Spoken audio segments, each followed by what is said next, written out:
자, 오늘 이제 갈라디아서 두 번째 시간.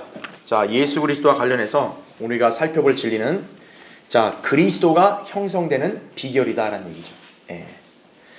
자, 이제 갈라디아서 이제 후반부에서 자, 예수 그리스도와 관련하여 이제 우리에게 어떤 진리를 이렇게 계시해 주고 있는가를 보겠습니다. 자, 여러분 교환을 보세요, 먼저. 자, 이제 지난 시간에 이어서 이제 우리가 이제 세 번째 주제죠. 그리스도인 안에 계신 아들의 영, 예수 그리스도란 사실이죠.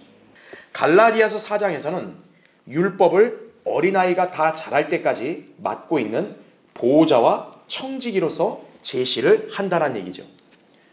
그러니까 여기서 지금 전제를 하고 있는 게 뭐냐면 지금 이미 십자가 이후고 은혜가 넘치는 시대니까 율법은 아예 다 이제 아무짝에도 쓸모없다. 이게 아닙니다. 예. 율법은 율법으로서의 기능이 여전히 있는 거예요. 그래서 뭐냐면 은혜 안으로 들어가기 전에는 뭡니까? 모든 인간들은 다 율법의 통제 아래 있다는 얘기예요. 예. 지금 그것을 얘기하고 있는 거예요. 자, 그래서 계속 보세요. 그 상속자는 어린아이일 동안에는 보호자와 청지기 아래 있게 된다는 얘기죠. 그렇죠? 예. 바울이 이것을 거론한 이유는 왜 그러냐면 예수 그리스도 안에 있는 그리스도인들이 자, 구원받기 이전의 상태를 의미한다는 얘기죠. 예. 그러니까 율법 아래에 있는 것이 마치 뭐냐면 이제 그리스도인은 상속자가 되는데 그전에는 뭐라는 거예요? 어떤 보호자 아래에서 그냥 있을 수밖에 없는 그런 연약한 존재라는 얘기죠. 네. 자, 근데 때가 되어서 예수 그리스도께서 이 땅에 오시어 우리를 구속하심으로 마침내 우리에게 이제 뭐를 얻게 하셨다고요? 아들의 신분을 얻게 하셨다는 얘기죠. 네. 자, 이때 우리 안에 바로 누가 들어오셨다? 아들의 영이 들어오셨다고 5절에 말씀하고, 그래서 우리는 하나님을 뭐라고 부릅니까? 아바, 아버지라 부를 수 있게 되었는가 하면 아들로서 이제는 종이 아니기 때문에 뭡니까? 부모와 아들의 관계는 피상속인과 상속인의 관계죠. 그래서 이 아들이란 지위가 얼마나 놀라운 거냐면 부모가 가진 재산을 상속받을 수 있는 권리가 있는 거예요.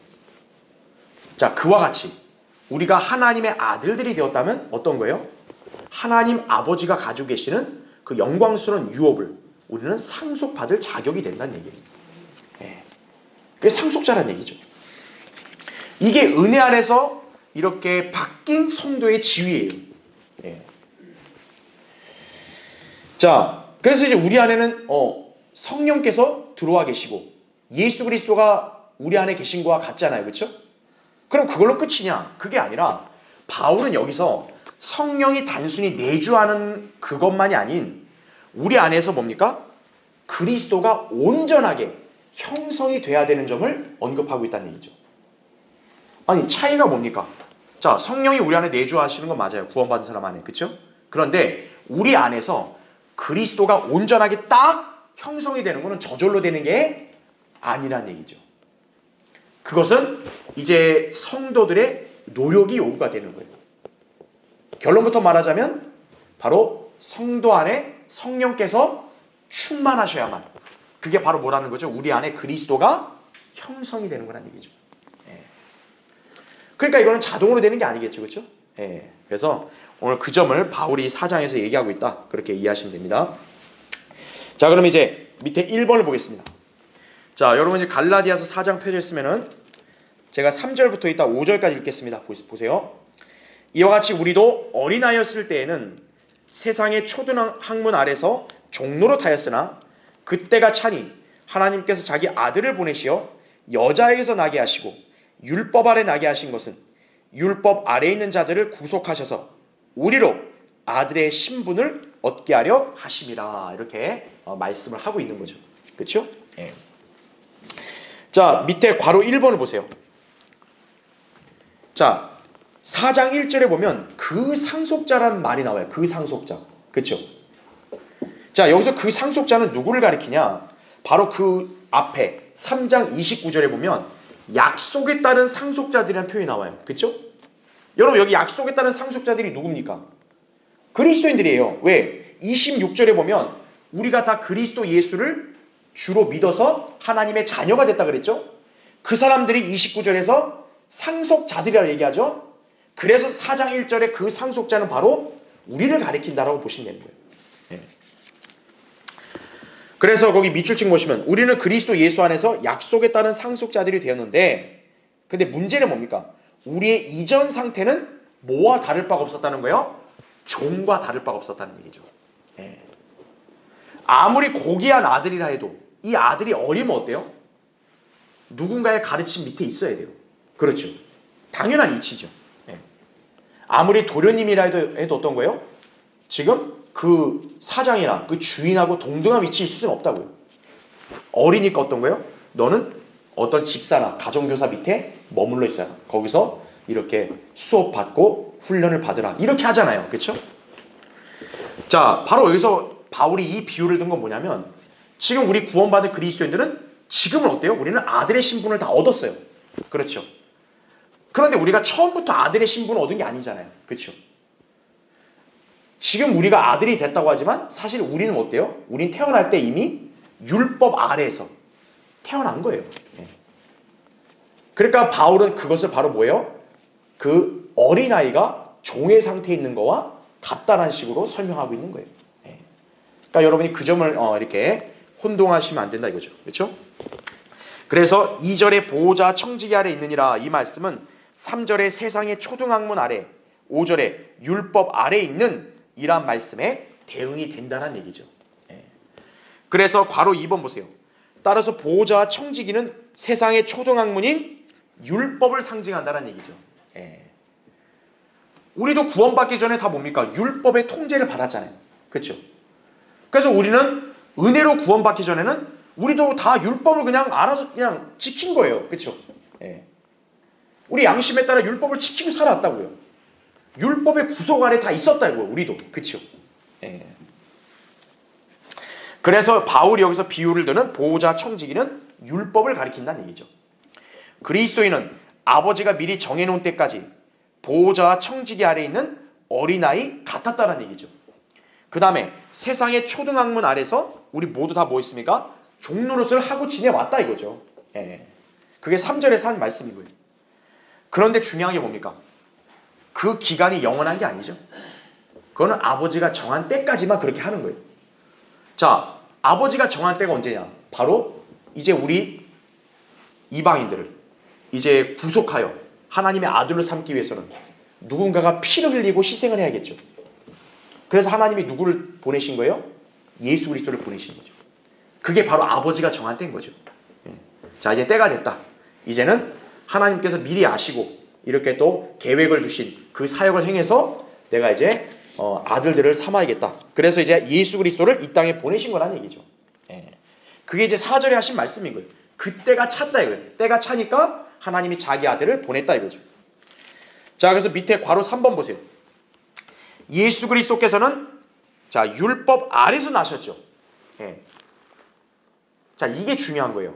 왜 이게 중요하냐면 어떤 사람들이 오해하기를 예수님은 하나님이시니까 우리 인간하고 아예 차원이 다른 분 아니에요. 그렇게 얘기한단 말이에요. 근데 만약 예수님이 정말 그런 분으로 이 땅에 오신 거라면 우리 인간을 구속할 수가 없는 거예요. 그렇죠? 예수 그리스도가 우리를 구속할 수 있는 이유가 뭡니까? 그분은 우리 인간과 같이 이 땅에 와서 인간으로서의 삶을 다 사셨기 때문에 어떤 거예요? 우리를 구원할 자격이 있으시는 거죠. 그래서 예수 그리스도는 어떤 별도의 외계 세상에서 태어나신 게 아니라 그분도 우리 인간처럼 어디 아래서 나신 거예요? 율법 아래 나신 거예요. 그분은 율법에서 예외가 되는 분이 아니에요. 만약 예수님이 율법에서 예외가 됐다면 예수님은 죄 없는 완벽한 분이라는 걸 입증할 길이 없는 거예요. 그렇죠? 율법의 통제를 안 받았으니까. 율법은 뭡니까? 이걸 하면 죄야. 이걸 하면 죄야. 이걸 하면 죄야. 이거 아니에요, 율법이. 근데 예수님은 야, 나 하나님이야. 그걸 왜 나한테 들이매? 그러니까 나는 이거 해도 돼. 이랬으면 그분은 의롭다고 말할 수 없는 거죠. 그분이 우리를 대신하여 죄 없는 분이라는 걸 입증하려면 어떻게 해야 돼요? 그분도 똑같이 우리처럼 율법 아래에서 사셔야 되는 거예요. 그래서 그분은 율법을 한 번도 어기지 않은 완벽한 의인이시란 분을 입증을 해야 어떤 거예요? 우리를 대신할 수 있는 거예요. 그래서 율법 아래 나셨다는 말씀이 중요한 거예요. 그래서 그러니까 예수님이야 당연히 죄를 안 짓죠. 하나님인데 우리가 이렇게만 생각하면 안 돼요. 그러면 예수님이 왜 마귀한테 시험 받아요? 그렇잖아요. 예수님이 마귀의 시험 받은 게 뭐냐면 예수님도 우리 인간과 같이 연약한 가운데서 우리와 동일한 시험을 받았다라는 거예요. 근데 차이가 뭡니까? 예수 그리스도는 그 시험을 이기신 거죠. 죄를 안 지신 거죠. 그 차이라는 걸 여러분이 아셔야 됩니다. 자, 그래서 율법의 저주로부터 우리를 어떻게 하기 위해서요? 구속하시기 위해서 십자가에서 죽으셨다는 사실이죠. 왜냐하면 이 땅에 사는 모든 인간은 다 율법의 저주 아래에 있는 거예요. 왜입니까? 율법의 조항이 얼마나 많아요? 근데 율법의 성격은 뭡니까? 그 율법을 어기면은 율법은 곧바로 정죄하죠. 너 죄졌다. 너 죄인이다. 이거죠. 그럼 이제 어떻게 되는 거예요? 죄에 대한 대가를 요구하는 거죠. 그 대가가 뭐예요? 죽음이죠. 죄의 삭은 사망이라는 거죠. 그게 율법의 저주인 거예요. 그러니까 여기에서 자유로울 수 있는 인간이 있을 수 없어요. 없는 거예요.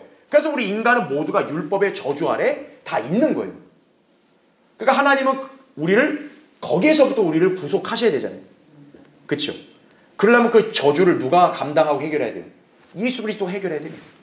그래서 그 상징을 어떻다? 십자가에서 피 흘려 죽으신 거란 얘기죠. 그게 우리가 지난 시간에 봤던 3장 13절의 말씀이란 얘기죠. 그러나 예수님께서는 동정녀 탄생으로 이 땅에 오신 누굽니까? 하나님의 아들이시죠. 우리처럼 단순한 사람의 아들이 아니라 사실 그분은 하나님의 아들이시기도 한 거죠. 그게 4절에 나온 말씀이죠. 자기 아들이라 얘기하잖아요. 그렇죠? 자, 주님은 십자가에서 죽으신 이후에 다시 어떻게 했습니까? 부활하셨죠? 그래서 율법 아래에 있는 우리를 구속하셔서 우리로 뭐를 얻게 하셨다? 아들의 신분을 얻게 하셨다는 얘기죠. 왜 아들의 신분이 중요하냐면은 하나님의 아들 예수님의 특징이 뭐였어요? 율법의 저주로부터 우리를 구속하기 위해서 그분이 대신 감당하셨잖아요. 죄를 대신하셨잖아요. 그러면 율법은 뭡니까? 죄에 대한 대가로 사망을 요구하죠. 그래서 율법의 저주만 받았다면 어떤 거예요? 예수님은 사망으로 끝나야 돼요. 근데 문제가 뭐예요? 예수님은 부활하셨잖아요. 율법의 저주에서 아예 그거를 이겨버리셨죠. 예수님은. 그게 하나님의 아들의 특징이라는 얘기죠. 그래서 중요한 게 뭡니까? 왜 우리가 아들의 신분을 얻었다는 게 중요한 거예요? 우리 이제 율법의 저주에서 해방됐다는 뜻이에요. 그게. 율법이 우리에게 야, 너 내 종이야. 너 죽어. 이렇게 말할 권한이 없는 거예요. 율법은. 왜? 나는 예수 그리스도의 피로 구속받았어. 네가 나한테 죽음을 요구해? 나는 죽음에 머물지 않아. 나는 다시 살아나. 난 영원히 살아. 하나님의 아들 예수님의 하듯이 나도 영원히 살아. 이 뜻이에요. 이게 율법의 저주로부터 우리를 구속하셨다는 뜻이라는 얘기죠. 자, 그걸 기억하셔야겠죠? 그 다음 밑에 2번 보십시오. 자, 6절에서는 이렇게 말씀합니다. 너희가 아들들이므로 하나님께서 자기 아들의 영을 너희 마음속에 보내시어 자, 뭐라고 부르짖겠다고요? 아바, 아버지라 부르짖게 하셨느니라. 자, 여기서 아들의 영은 그리스도의 영이라고도 이렇게 부르죠. 우리가 로마서 8장 9절에 보면. 그렇죠? 여러분, 지금 성도들 안에 예수님이 물리적으로 들어온 게 아니잖아요. 그렇죠? 근데 성경에서는 우리 안에 예수 그리스도가 계신다고 얘기하죠. 당연히 그분의 뭐가 계시는 거예요? 영이 우리 안에 계시는 거죠. 그걸 여기 갈라디아서에서는 아들의 영이라고 부른다는 거죠. 아들의 영. 왜냐하면 예수 그리스도가 우리 안에 계시기 때문에. 그게 바로 아들의 영이라는 거죠. 자, 그래서 밑에 괄호 1번. 하나님께서는 그분의 아들들에게만 그분의 아들의 영을 보내신다고 말씀한다 이거죠. 하나님의 아들의 신분을 얻은 우리에게는 하나님의 아들의 영이 들어와 계시게 되죠. 그래서 특징이 뭡니까? 아들의 영이 있는 사람은 하나님을 뭐라고 부르는 거예요? 아버지라고 부르는 거예요. 여기 나왔듯이 아바, 아버지라고 부른다는 얘기죠. 그래서요, 우리가 어떤 걸 또 이렇게 증거로 판별할 수 있냐면 어떤 사람이 거듭난 사람인지 아닌지를 판별하는 걸로 그 사람의 입에서 저절로 하나님이 아버지라는 표현이 나오느냐 안 나오느냐 그걸로도 우리가 분간할 수 있는 거예요. 어떤 사람은 자연스럽게 하나님을 아버지라고 부르지 못하는 사람들이 있어요. 그거 심히 의심스럽다고요. 구원받은 그리스도인 중에 어느 누구도 하나님을 아버지라 부르는데 주저하는 사람 없어요. 왜요? 자연스러운 거죠.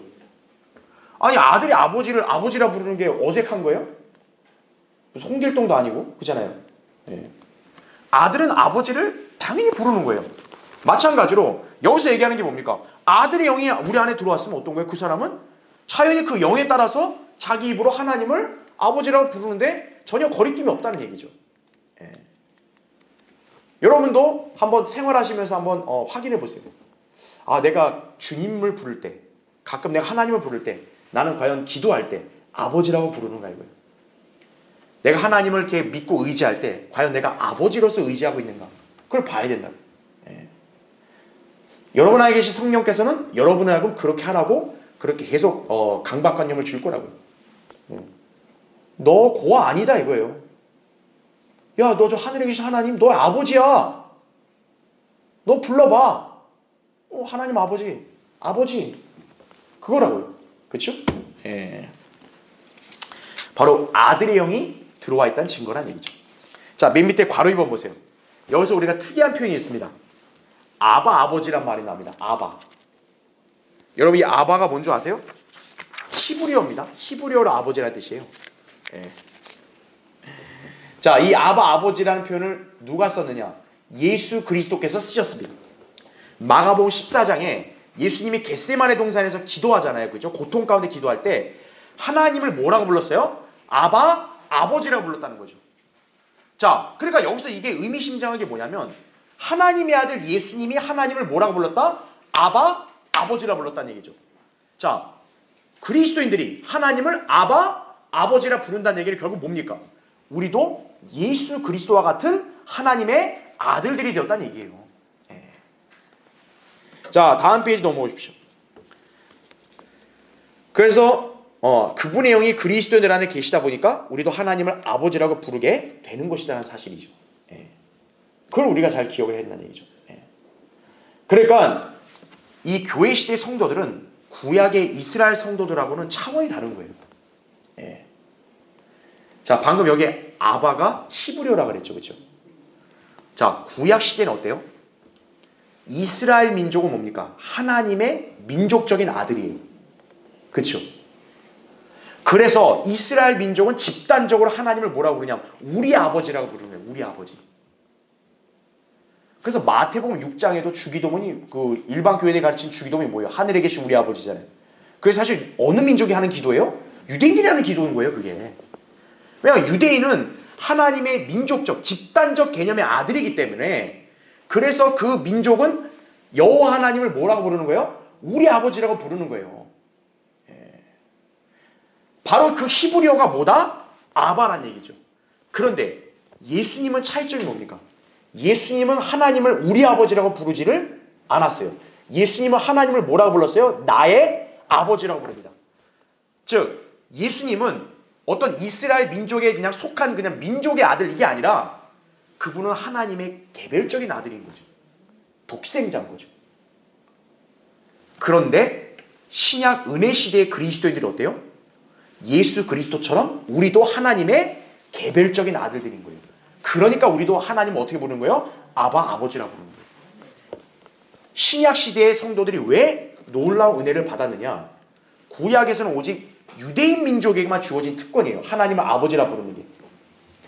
근데 신약 시대는 이방인들도 어때요? 예수 그리스도로 믿고 구원받으면은 이제 그들은 어떤 민족적인 아들이 아닌 개별적인 아들이 되는 거예요.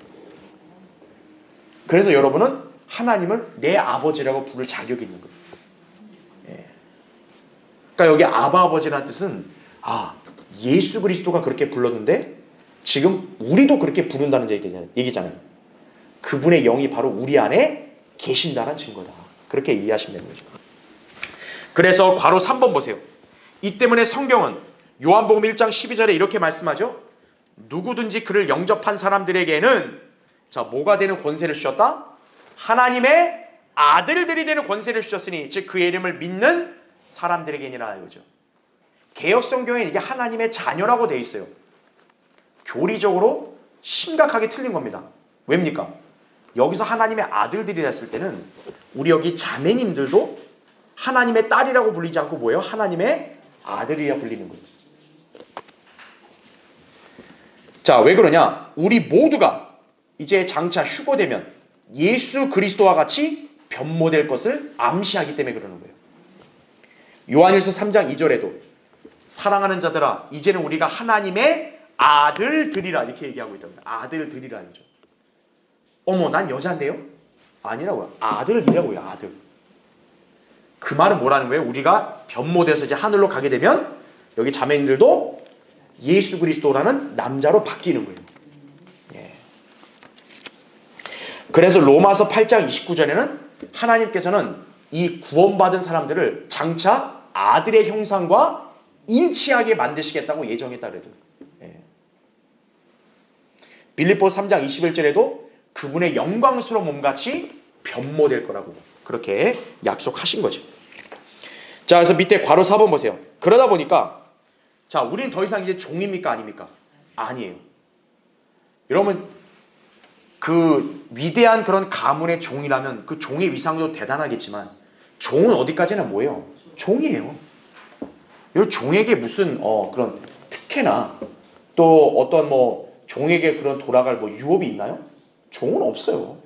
그런데 어때요? 아들은 다르죠. 아들은 나중에 그 유업을 그대로 상속을 받는 거죠. 그 유업이 이제 그 아들의 것이 되는 거죠. 자, 우리 그리스도인들이 왜 놀랍냐? 구약의 성도들처럼 율법을 지키는 그런 종이 아니라 우리는 뭐라는 거예요? 하나님의 아들이 되어서 하나님 아버지의 유업을 상속받을 수가 있다는 거예요. 그래서 거기 7절 보세요. 여러분 거기 갈라디아 4장 7절에 그러므로 너는 더 이상 종이 아니요 아들이니. 자, 이게 성경적 원칙입니다. 아들이면 그리스도를 통한 하나님의 뭐다? 상속자니라 이거죠. 자, 성경의 원칙은요. 아들은 부모의 재산을 상속받을 권리가 있어요. 그걸 성경이 지정하는 거예요. 예. 그래서 자식이 부모의 재산을 이렇게 이어받고 유업을 받는 거, 이건 잘못된 게 아니에요. 이건 당연한 거예요. 예. 그와 같은 맥락으로 우리 그리스도인들도 하나님의 상속자가 됐다는 거죠. 누구를 통해서요? 예수 그리스도를 통해서라는 얘기죠. 예. 그러니까 여러분이 예수 그리스도를 구주로 믿고 영접했다는 것은 이건 놀라운 은혜라는 사실을 아셔야 돼요. 예. 자, 그래서 거기 제가 교환에도 기재해놨지만 로마서 8장 17절에 자녀이면 또한 상속자들이니 하나님의 상속자들이요 그리스도와 함께한 자 뭐라고요? 공동 상속자들이니 우리가 그와 함께 고난을 받은 것은 자 함께 모두 받게 하려 함이라 영광도 받게 하려 함이라. 그래서 특히나 그리스도와 함께한 공동 상속자들은 내가 아들이니까 저절로 받는다가 아니라 예수 그리스도와 공동이 되려면 어때요? 예수 그리스도가 고난을 받았듯이 우리도 고난에 동참을 해야 영광을 받을 수 있다는 얘기예요. 예.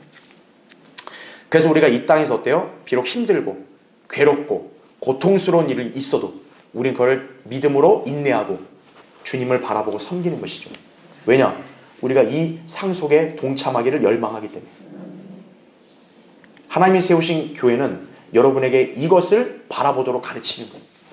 이 땅에서 잘 먹고 잘 사는 가르치는 게 아니고 이 땅에서는 고난을 견뎌내고 나중에 저 다가올 영광에 동참하라고 그렇게 가르치는 거라는 얘기죠. 그렇죠? 자, 밑에 3번을 보겠습니다. 자, 이번에는 19절 말씀이에요. 여러분 거기 4장 19절 한번 보세요. 자, 19절에는 참 너무나도 이렇게 심오한 말씀이 있습니다. 나의 어린 자녀들아 이렇게 나오죠. 그 다음 잘 보세요. 너희 안에 자 뭐가 형성될 때까지요? 그리스도가 형성될 때까지 내가 다시 뭐를 치른다? 산고를 치르노라 이거죠. 아니 우리 안에 예수 그리스도 영이 계신데 뭘 형성이 되어서 산고를 치릅니까? 의아하죠, 그렇죠? 여러분 이 교리를 잘 이렇게 유념하셔야 돼요. 지금 이거는 내 안에 그리스도가 들어오십시오 이 뜻이 아니에요. 내 안에 들어오신 그리스도가 온전하게 형성이 되는 거. 그걸 가리키는 거예요. 자, 그래서 거기 3번 보세요. 교환에 성도 안에 계신 그리스도와 성도 안에 형성되신 그리스도는 다르다는 점을 우리가 유념을 해야 된다는 얘기죠. 그러니까 표현을 잘 여러분 구분하셔야 돼요. 헷갈리면 안 돼요. 그리스도께서는 성도 안에 계세요. 근데 성도 안에 계시는 거하고 그 성도 안에서 온전히 형성되는 거하고 차이가 다르다는 얘기죠. 자, 왜 그런지 보겠습니다. 바로 1번. 성도 안에 그리스도께서 형성되면, 자, 어떤 일들이 반드시 나타나는데 그 안에 그리스도께서 형성되면, 자, 그가 뭐로 충만하게 되는 거예요? 성령으로 충만하게 된다 이거죠. 그래서 성령에 의해서 관장되기 때문이다라는 얘기죠. 자, 신약 성경에는요, 성령에 관한 영어 표현이 뭐냐면, 거기 제가 밑줄을 쳐놨죠. 홀리 뭐예요? 고스트입니다. 홀리 고스트. 자, 신약 성경에서 성령을 얘기할 때 홀리 스피릿, 스피릿이 영이거든요. 그거는 유일하게 한 번만 나와요. 나머지 이 신약 성경에서 그리스도인들 안에 계신 성령을 얘기할 때는 홀리 고스트라고 얘기합니다. 자, 차이가 있어요. 왜 그러냐면 바로 2번 보십시오. 성령님은 예수 그리스도의 영이시기 때문에 예수 그리스도와 똑같은 사람의 모습을 하고 계시죠. 그렇죠? 그러니까 일반 교회들이 왜 성령에 관해서 무지하냐면은 성령을 어떤 그냥 추상적인 하나의 보이지 않는 영향력, 그냥 어떤 영, 정신 이렇게 간주하기 때문에 그래요. 성령을. 그런데 성경에서 가르치는 성령은 뭐냐면 어떤 막 무슨 에너지나 어떤 영향력 이게 아니라 인격을 가진 분이라는 얘기죠. 그렇죠? 왜요? 제가 성령은 누구의 영이라 그랬어요? 예수 그리스도의 영이라 그랬잖아요. 하나님의 영. 자, 예수 그리스도가 무슨 막 그냥 어떤 정체불명의 존재가 아니었잖아요. 그분도 우리와 같은 사람의 모습이었잖아요. 그렇죠? 예. 그분의 영이 성령이라는 얘기죠. 그래서 성경에서 성령이라는 용어를 지칭할 때는 어떤 영향력이 아니라 우리 안에 계신 분은 인격을 가진 예수 그리스도와 같은 모습이기 때문에 그런 분을 지칭할 때 뭐예요? 홀리 고스트라 쓴 거란 얘기죠. 예. 그러니까 단순한 어떤 영이 아니라 어떤 예수 그리스도 같은 형태를 갖춘 그런 영이다라고 우리를 가르치고 있는 거예요. 예. 자, 그래서 보세요. 우리가 성령으로 충만해지면 예수 그리스도께서 사람인 우리 몸 안에서, 자, 그분의 형태를 갖게 되신다는 얘기죠. 자, 이를 가리켜서 바울은 우리 안에 뭐가 형성된다라고 말한 거예요? 그리스도께서 형성되신다고 말한 것이라는 얘기죠. 예. 자, 잠깐 영향 볼게요. 그러세요? 성령을 얘기할 때 신약 성경에서는 홀리, 고스트라는 표현을 거의 대다수 쓰고, 또 요거랑 별개로 이제 홀리 스피릿이란 말도 가끔 쓸 때가 있습니다. 차이가 뭐냐면 성령께서 뭔가 이렇게 어떤 인격을 가진 존재라고 소개할 때는 이 표현을 쓰고요. 성령께서 어떤 일을 하실 때, 일이라는 거는 사람을 뜻하는 게 아니잖아요. 어떤 일을 하고 역사하는 그런 의미로 설명이 될 때는 성령을 홀리 스피릿이라 얘기한다 이거죠. 예. 그래서 이것은 어떻게 보면 약간 성령께서 뭔가 어떤 일을 하는 그 대상을 소개할 때는 이렇게 쓰지만, 성령 그 자체, 이분은 예수 그리스도와 같은 형태를 갖춘 인격을 가진 분이라는 그런 취지로 설명을 할 때는 영어로는 성령을 어떻게 한다? 홀리 고스트라 쓰는 거죠. 근데 우리 한국어로는 이걸 구분할 길이 없잖아요. 그래서 우리 한글 성경은 그냥 성령이란 말로 통일한 거예요. 그러니까 여러분은 그 의미를 구분할 수 있어야 돼요. 자, 지금 여기서도 바울이 그리스도가 형성된다는 얘기를 하잖아요. 그렇죠? 아니, 그리스도가 들어왔는데 형성된 거랑 무슨 차이가 있냐? 바로 여러분은 어떻게 쉽게 이해하면 되냐면, 구원받은 성도 안에 당연히 성령이 계시죠. 그런데 그냥 성령이 계시는 거하고 성령으로 충만한 거하고는 차원이 다르죠. 그렇죠? 그와 똑같은 거예요. 즉, 여기 홀리 고스트라고 한 것은, 이 고스트란 단어 자체가 뭐냐? 어떤 죽은 사람의 몸을 가리키는 거예요. 원래 사전적 의미가. 그러니까 고스트란 말 자체가 그냥 이렇게 일반 사람들은 잘 모르니까 그냥 유령 개념으로만 이렇게 생각하는데, 사실 고스트란 자체는 일단 물리적인 존재는 아닌데 사람의 그런 형태를 갖춘 딱 그런 존재를 고스트란 말을 써요, 영어로. 그러니까 왜 영어 성경에서 성령을 홀리 고스트란 말을 썼냐면, 성령께서 그냥 어떤 보이지 않는 어떤 그냥 뭐 바람과 같은 뭐 그런 영향력 이게 아니라, 그분은 분명 눈에 보이지 않지만 형태는 뭐다? 사람과 같은 형태다. 이걸 가리키는 거예요. 인격을 가진 분이다. 이걸 우리에게 성경에서 알려주는 거예요. 그러니까 여러분이 성령을 정확하게 인지해야 돼요. 내 안에 계신 성령님은 그냥 어떤 바람처럼 공기처럼 그냥 이렇게 추상적인 그런 존재가 아니라 예수 그리스도와 같은 사람의 형태다 이거죠. 근데 중요한 게 뭡니까? 예수님이라는 물리적인 몸이 우리 안에 있는 게 아니잖아요. 영이란 말이에요. 영은 특징이 뭡니까? 바람처럼 빵빵할 수도 있고 빠질 수도 있는 거예요. 그러니까 우리가 영이 들어와 있는 거기 때문에 우리가 성령으로 충만해지면 어떻게 되는 거예요? 우리 안에 계신 성령께서는 예수 그리스도 같은 사람 형태로 딱 우리 안에서 모습이 형성이 되는 거예요. 우리 안에서 딱. 그래서 어때요? 성령 충만한 사람은 예수 그리스도와 같은 경건한 그런 모습이 나타나는 거죠. 왜? 자신 안에 예수 그리스도가 딱 온전한 형태로 갖춰지니까. 근데 성령으로 충만하지 않고 맨날 육신적으로 사는 사람들은 바람이 와 쫙 빠지면 어때요? 그거 있으나 마나잖아요. 성령이 있지만 정작 예수 그리스도와 같은 모습으로 딱 그 안에 갖춰진 게 아니니까 어떤 거예요? 흐물흐물한 거죠. 네. 바로 뭐냐면 바울이 얘기한 그리스도가 형성된다는 말은 그냥 네 안에 성령이 다시 들어와야 된다 이 말이 아니라 너희 안에 계신 성령께서 너희 안에서 충만해져서 정말 성령이라는 고유 예수 그리스도의 그런 형태와 같이 너희 안에서도 그분이 온전하게 딱 예수 그리스도처럼 갖춰지는 것 그걸 형성된다라고 말하는 거예요. 예. 근데 그것이 그냥 자동으로 되나요? 안 되잖아요. 그게 되려면 어떻게 해야 돼요? 영적으로 성장을 해야 돼요, 이 사람이. 그렇죠? 영적 성장은 그 사람의 노력도 필요하지만 그 사람을 양육하고 지도하는 사역자에게도 중요한 그런 사명이죠. 사역자가 잘못하면 어때요? 이 사람이 아무리 노력해도 한계가 있죠. 반대로 사역자가 정말 제대로 성심성의껏 잘 가르치고 양육하고 지도하는데 이 사람이 안 따라주면 어떻게 되는 거예요? 역시 안 되는 거죠. 그러니까 바울의 입장에서 뭐예요? 정말 너희들 안에 내가 그리스도가 딱 형성되는 것 정말 완전히 예수 그리스도와 같은 경건한 사람으로 너희들을 딱 갖추게 하기 위해서는 이게 보통 힘든 일이 아니다 이거죠. 그러니까 마치 뭐예요?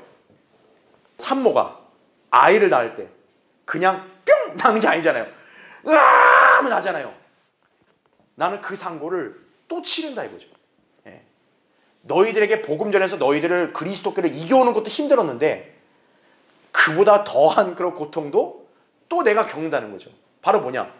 너희들이 성령으로 충만한 삶을 성령 충만한 그리스도는 너희를 만들게 하기 위해서 정말 그게 힘든 일이란 얘기죠. 왜냐하면 이거는 나만 잘한다고 되는 것도 아니고 너희들도 잘 따라와야 된다 이거죠. 또 너희들은 잘 따라오는데 내가 잘못하면 안 되고 그러니까 여러 가지 모든 것들이 생각해보면 쉬운 게 아니다. 그래서 상고라고 얘기한 거예요. 자, 그래서 여러분 아셔야 될 게 이 홀리 고스트는 바로 예수 그리스도와 같은 몸의 형태를 가지신 영이구나. 이걸 여러분이 기억하셔야 한다는 얘기죠. 그래서 성경에서 왜 성령님을 홀리 고스트라고 했느냐? 성령님은 단순한 어떤 그냥 우리가 아는 추상적인 영이 아니라 예수 그리스도의 영이다 보니까 예수 그리스도 같은 몸의 형태를 가진 분이다는 얘기죠. 그래서 구원받은 그리스도인 안에서 정말 예수 그리스도와 같은 몸의 형태로 딱 가진 성령께서 딱 온전하게 갖춰지려면 어떤 거예요? 성령으로 충만해져야 된다는 얘기죠. 그러니까 이렇게 되려면 성령 충만이 필요하다는 얘기죠. 그러니까 여러분이 이 차이점을 잘 기억하셔야 돼요. 성령이 없다가 아니라 구원받으면 다 들어오는 거예요. 그런데 성령으로 우리 안에 충만해져야 우리 안에 마치 뭐예요? 딱 예수 그리스도와 같은 모습으로 온전하게 갖춰진 영이 우리 안에 형성이 된다는 얘기죠. 그러려면 여러분이 성령 충만한 삶을 살 수 있도록 노력을 해야 한다는 얘기죠. 그렇죠? 바로 3번 보세요. 그래서 거기 밑줄 친 것만 보면 한 죄인이 거듭난 뒤 그리스도께서 그 성도 안에 주님 자신의 모습으로 형성되시는 데에는 많은 수고와 고통이 뒤따른다는 얘기죠. 온전한 사람이 되어 자, 그래서 에베소 4장 13절에는 바울이 뭐라고 했냐면 그리스도의 충만하심에 장성한 분량이라고 얘기했다고요. 바로 이게 뭐냐면 그리스도가 온전히 형성되는 걸 가리키는 거예요. 내가 지금 성령을 선물로 받았다 해서 예수 그리스도가 완벽하게 내 안에 갖춰진 게 아니에요. 이제는 그 사람의 생활 여부에 달린 거란 얘기죠. 그 사람이 참된 교회에서 참된 사역자로부터 하나님 말씀으로 잘 양육받고 또 본인이 말씀을 잘 공부하고 기도하고 예배드리고 주님을 잘 섬김으로써 그래 성장이 되면 어떤 거예요? 온전한 사람이 된다는 거죠. 여러분 멀쩡한 사람은 어때야 돼요? 외모 이런 데 흠이 있으면 안 되죠. 그렇죠? 예. 그러니까 우리 안에 예수 그리스도가 온전히 잘 갖춰져야 하나님 보실 때는 사람답네 이렇게 되는 거죠. 온전한 사람이네. 바로 뭐냐면 내 안에 계신 그리스도가 충만해져야 딱 예수 그리스도와 같은 모습이 영이 내 안에 온전히 형성이 되는 거다 이거죠. 예. 그러니까 그게 쉽겠어요? 쉽지 않죠. 그래서 수고와 고통이 있다는 거예요. 바울은 바로 그 점을 산고라고 묘사를 하고 있는 거예요. 내가 너희들을 그렇게까지 양육시키려면 진짜 산고를 치러야 된다 이거예요. 너희들을 이렇게 구령하는 것도 힘들었는데 그 못지않게 진짜 너희들이 성령 충만한 그리스도인으로 자라게 하는 데는 나는 또 산고를 치러야 된다 이 얘기를 하는 거죠. 네. 그래서 지금 19절도 보세요. 바울이 이거를 특히 누구에게 얘기하고 있는 거예요? 나의 어린 자녀들아 이렇게 얘기하잖아요. 왜요? 영적으로 장성한 사람은 이게 필요 없거든. 이미 됐거든요. 그러니까 지금 이 말씀은 누구에게 겨냥해서 하고 있는 거예요? 어린 자들에게 얘기하는 거예요. 구원을 받았는데 아직도 성장하지 못하는 그런 어린 자녀한테 야 너희 안에 그리스도가 형성될 때까지 나 산고를 치른다. 그러니까 이 한마디는 사실 바울이 어떤 부분을 또 얘기한 거냐면 지적하고 책망도 하는 거죠. 언제까지 너희들 그냥 어린애로 남아있을 거냐 이거예요. 예. 그걸 여러분이 잘 기억을 해야 된다 이거죠. 그렇죠? 예. 그래서 괄호 4번도 하나님의 모든 자녀들이 성령을 소유했지만 하나님의 모든 자녀들이 성령으로 충만한 것은 아니죠. 그렇죠? 예. 그래서 고린도 교회를 예를 들었죠. 그렇죠? 고린도 교회도 분명 어때요? 성령을 구원받았으니까 소유했죠. 근데 충만한 거 아니잖아요. 그렇죠? 예. 그래서 괄호 5번은 뭐냐? 축구공을 예로 든 거예요. 그래서 이 축구공의 비유가 너무나 적절한 거예요. 여러분 축구공이 진정한 축구공이 되려면 어떻게 해야 돼요? 그 안에 뭐가 있어야 돼요? 바람이 있어야죠. 바람이 없으면 우리가 생각하는 이 동그란 축구공이 안 되죠. 명칭은 축구공이지만 바람이 빠지면 뭐예요? 축구공이 아니죠. 진정한 축구공, 동그란 축구공이 되려면 그 안에 바람이 꽉 차야 되는 거죠. 바로 그것이 뭡니까? 성령으로 충만한 그리스도인의 모습이라는 거죠. 그러니까 여러분이 성령으로 충만하지 않고 육신적으로 살면 뭐예요? 바람 빠진 축구공 같은 거예요. 그러니까 아무 쓸모없는 거죠. 자, 다음 페이지. 그래서 맨 위에 괄호 7번에 사람이신 예수 그리스도께서 사람인 우리 안에 형성되시려면 우리가 영적으로 성장해서 성령으로 충만해져야 한다 이거죠. 그러려면 어떻게 해야 돼요? 우리가 어제도 집회 때 우리가 강의 때 말씀 배웠죠.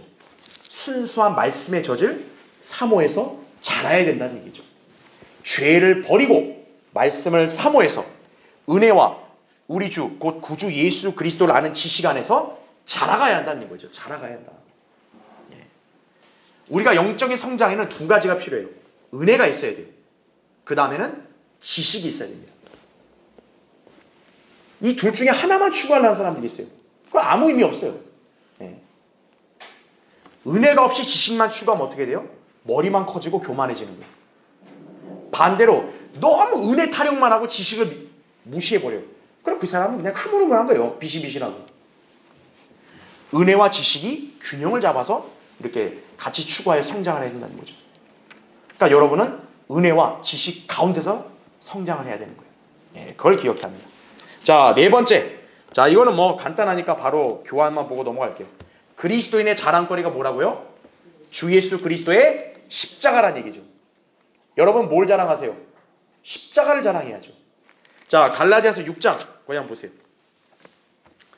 자, 11절부터 18절을 다 봐야 되는데 시간이 없으니까 제가 14절만 보겠습니다. 자, 여러분이 인생을 사실 때 항상 이 구절을 염두에 두세요.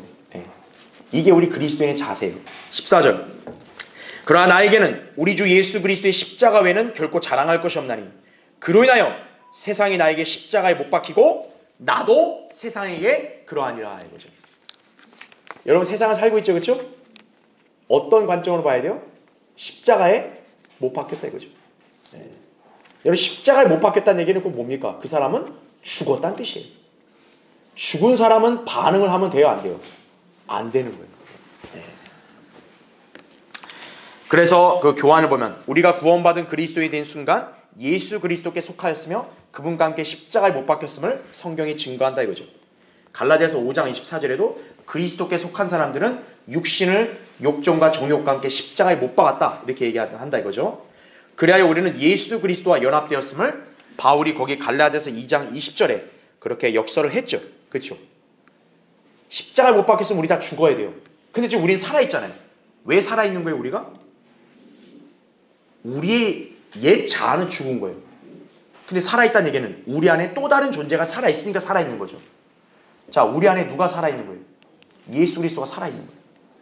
그게 지금 여러분이 살아있는 그런 목적이자 이유인 거예요. 그래서 우리는 예수 그리스도의 고난에 참여함으로써 박해를 받고 세상으로부터 소외당하고 멸시를 당하지만 오히려 예수 그리스도의 영광에 동참하고 승리하는 삶을 살 수 있다는 사실이죠. 이게 십자가예요. 예. 그냥 자기가 지질이 인생에서 고생하니까 아이고 나 십자가라고 그렇게 우기면 안 돼요. 그럼 하나님이 인정 안 하시는 거예요. 야 너만 고생하냐? 다 고생한다 이거죠. 아이 나 이게 지질이 고생해요. 예수 했더니 이렇게 나 지질이 고생해요. 아니야. 네가 자초한 거지 이거죠. 십자가는 그게 아니라는 거죠. 그렇죠? 그래서 1번 보세요. 그 밑에 괄호 1번. 구원받은 그리스도인 중 어느 누구도 자신의 육신을 하나님 앞에서 자랑할 수 없다는 얘기죠. 우리가 하나님께 받아들여지게 된 것도 우리가 육신이 잘나서 하나님이 인정해 준 거예요? 아니죠. 예수 그리스도의 십자가의 구속 때문에 우리를 받아준 거죠. 그러니까 우리도 뭘 자랑해야 돼요? 예수 그리스도의 십자가의 구속을 자랑해야죠. 그게 고린도전서 1장 30절에 나온 말씀이라는 얘기죠. 그래서 괄호 2번에 죄인이 구원받고 하나님의 자녀로 변화된 비결은 뭐 때문이에요? 십자가 때문이라는 거죠.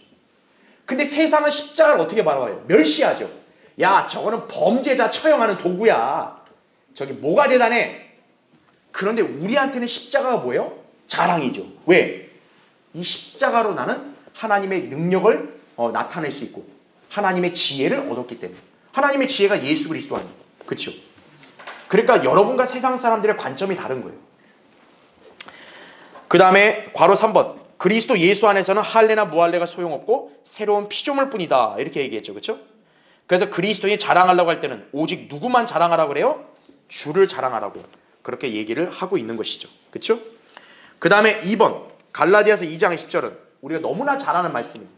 내가 그리스도와 함께 십자가에 못 박혔으나 그럼에도 나는 살아있노라. 내가 사는 것이 아니고 그리스도께서 내 안에 사시는 것이라 이거죠. 이게 그리스도인이죠. 그렇죠? 다음 페이지 보세요. 그래서 바울이 갈라디아서 2장 20절 후반부에서 얘기하는 게 뭡니까?